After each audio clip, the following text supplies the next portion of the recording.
breaking your brain and effort and time into that, that's not you not heartache. Well, it's gonna be heartache. Then you're gonna be going out because you're not gonna be getting into the scriptures. The scriptures say serve the Lord without Yahweh Ba'ashem Yahweh Shah without distraction. Yeah. I would have you that you do it. Paul said that. So if you really catering to a woman that ain't worth shit, you ain't gonna be really in this thing. 1 Corinthians 7 chapters, right? Yeah, I believe so. Yeah. But yeah, where we left off, right? The St. Matthew. Oh yeah, Matthew. All right, yeah. Because the point coming up that I want. Come on. This is St. Matthew 22 and 11. And when the king came in to see the guests, he saw there was a man which had not on a wedding garment. And he said unto him, now this man represents a lot of you Israelites today, man. Yeah. Nate, how come you don't have on your wedding garment, man? Right, man. You ain't got your wedding garment on, Nate.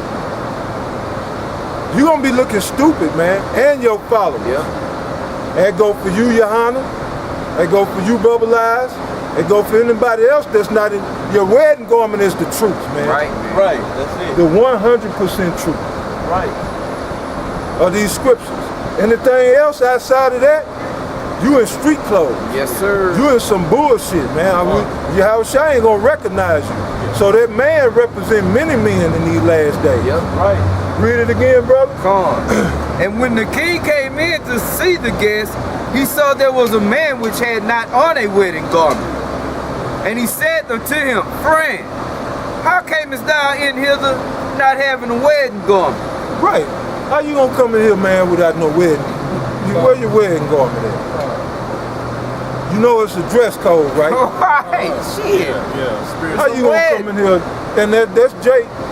Jake tried to, well, Lord say come as you are. No, he didn't. He said put on your wedding garment.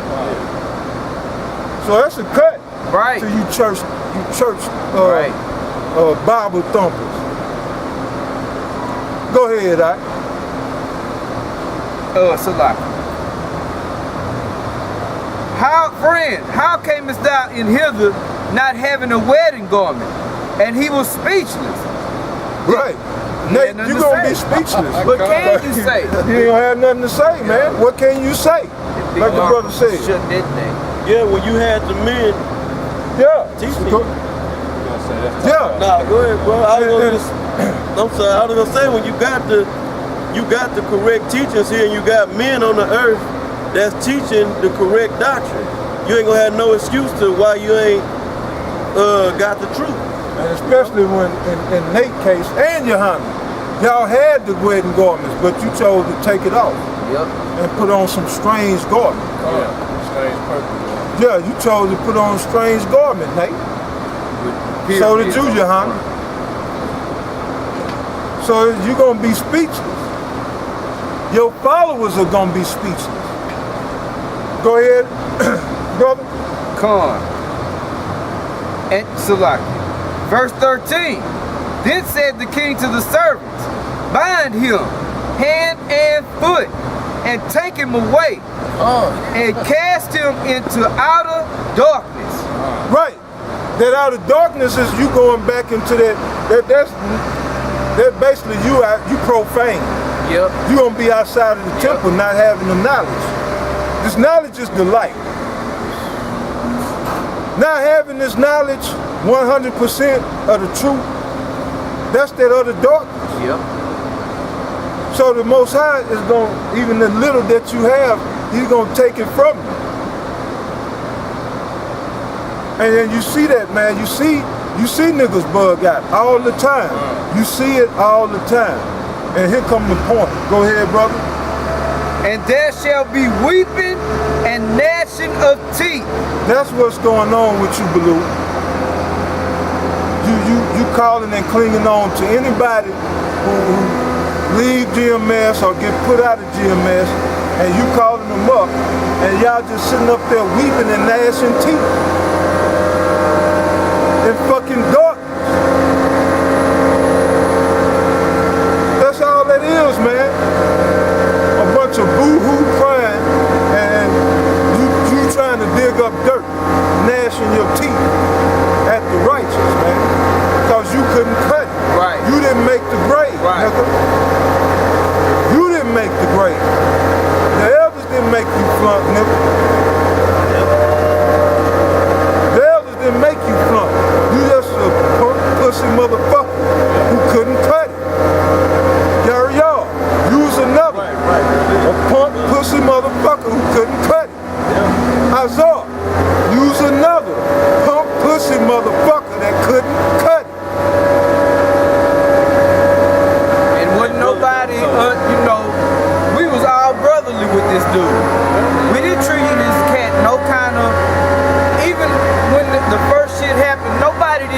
you different, nigga.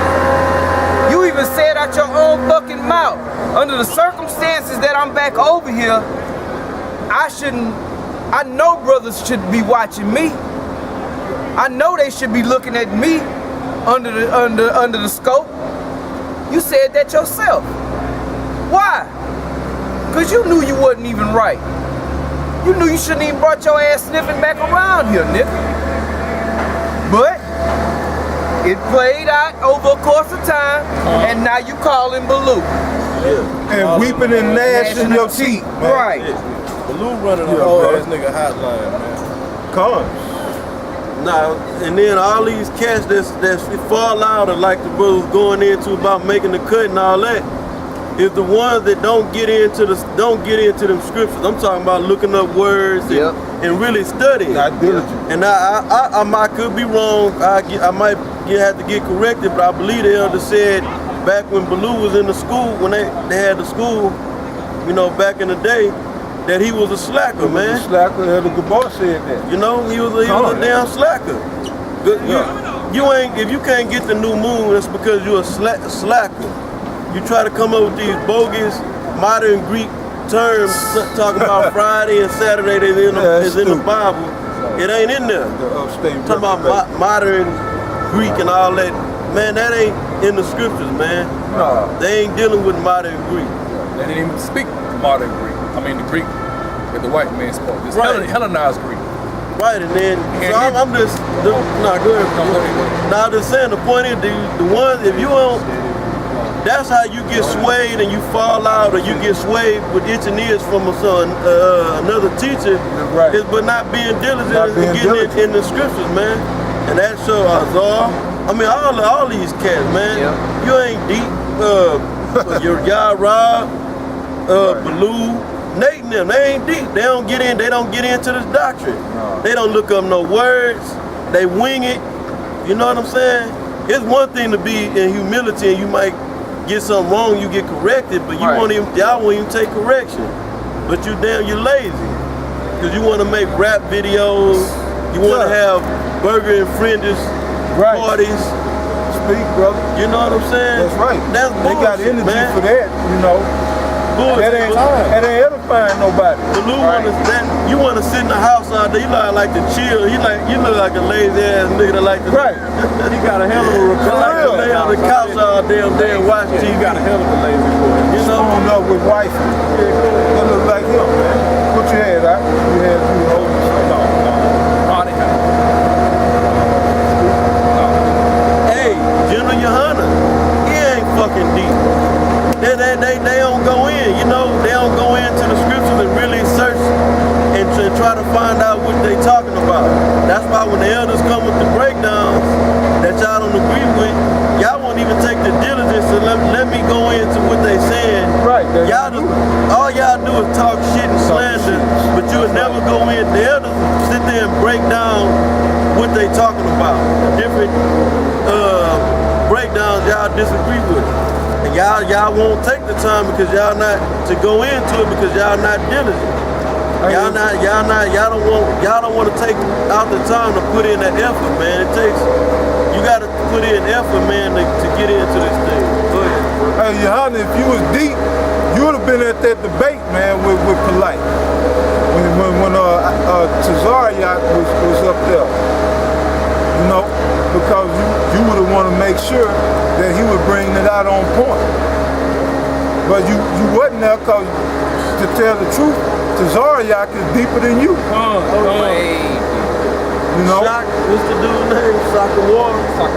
Shit, he deeper. All them cats deeper than General Yohana. Man, what kind of man you to let somebody just plainly call you out, man? I'll leave Muhammad just calling you out.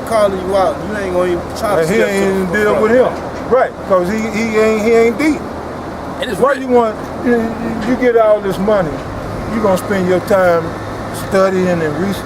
Oh, you gonna want to go be out in the world. But yeah, bro. Now I'm saying anybody who just coming in, it's really easy to cut the Quran. It's really the Quran cut itself. You take our time and study. I went out and looked at it. It cuts its own self. You don't. If you was debate the dude, you don't really need the Bible. You can just use the Quran. Then you can cut him with that. Just with off a few verses in there.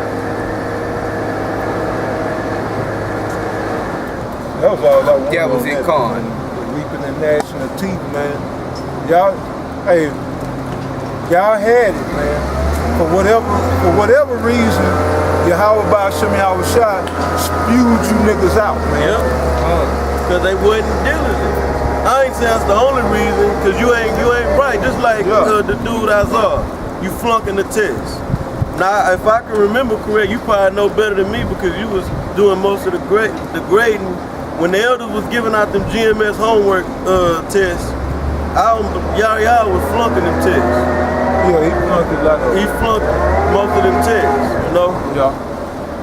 And I'm gonna just say this go for all of us, all brothers, you know what I'm saying? You don't want to get caught up in that, so we gotta get into these scriptures, man, because if you flunking tests, I understand you do bad, but then you supposed to want to rebound and regroup and say, man, I gotta get on my shit so I can, get better, get better. If you always flunking tests, man, you ain't right, man. You need to get right. And that's when he had that job in the tool room with plenty of time to read and study. And you wasn't passing a lot of those tests, man. Proverbs 28 and 25. He that is of a proud heart stirred up strife, but he that putteth his trust in the Most High shall be made fat. Read that again, He that is of a proud heart stirred up strife, but he that putteth his trust in the Most High shall be made fat. Hey man, we putting our trust in Yahweh Shai, man, with the hopes of being made fat. The proud just stir up trouble, man. Yeah. They stir up strife, just like a woman. The woman's pride is up there with Esau. And who the two biggest troublemakers in the earth? Esau and the black woman. Yep. Tommy, just if you don't know by now, just go on YouTube, type in Tommy Sodomite. And all you'll see is the black woman stirring up trouble. A lot of that is behind black women, man. Yeah, or you can just type in ratchet fights and you're going to see, oh man. But I'm just talking about how Jake Tommy Sotomayor said himself. His grandmother told him that messing with the black woman, a black man end up in jail or in hell. Right. That's evident, man. Well, something to that. Basically, that makes sense, jail or hell, but either dead or in jail when you mess with this black woman, man. And then Elder Tahar, they brought out an account that proved that fact, man. Where the elders were talking about this cat, they weren't mentioning no names, that I guess he was in the truth. He came home, caught the man in bed with his woman. The dude tried to jump out the window, but he caught him 2 times in the back, but didn't kill the dude. And he was paralyzed. And the guy went to court. Esau was gonna give him I think Elder Tahar said 10 years, but then the guy was gonna tell the judge, when I get out, I'm gonna fuck you up too. And the judge said, okay, I think he gave him 25 to life. But my point is, the black woman still out fucking and sucking and doing what she doing.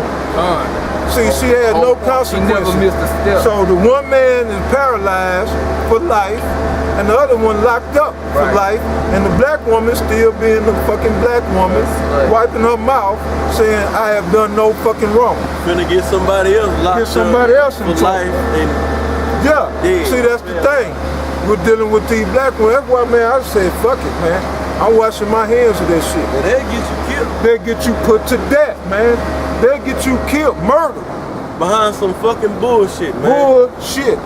Behind them being a hoe, leading a nigga on. Right. You know what I'm saying? And then tell you the nigga did something to her, or somebody did something to her, and then you being weak, believe anything that come out of a lying ass mouth, you go and get yourself fucking put to death. You try to charge a nigga up and then your woman initiated the whole shit in the first place. Mad at him for some reason. And then Jacob bring their women to the club, man. You asking for trouble. Nigga pop on that. Jake don't give a damn. They'll disrespect you in your face while you holding your woman, your gal, your down south. They say gal, your gal hand. And then they'll just Jake don't give a fuck, man. And then they probably got a bunch of goons with them. Goonies, you know, with them. And then as soon as you try to just so-called defend your woman, you gonna end up with some bullets in your ass. Right outside to the parking lot. yeah, Pop the trunk on you. all day long, man. Just watch Tommy Sotomayor, man. Bitches getting niggas to kill their baby daddies. Stupid shit like that. But anyway, where we was at, right? Oh yeah.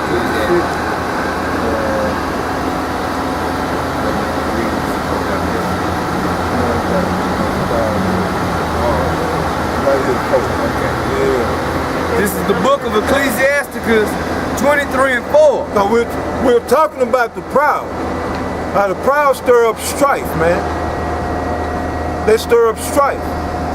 But in the end, the righteous will be made fat. Read it, brother. Come on. Ecclesiasticus 23 and 4. O Lord, Father and God of my life, give me not a proud look. Right, that was so important to Sirach. He prayed to the Most High that the Most High not give him a proud look, man. That is hateful to the Most High. A proud look is hateful to the Most High and hurtful to men, man. Yeah. And you'll get put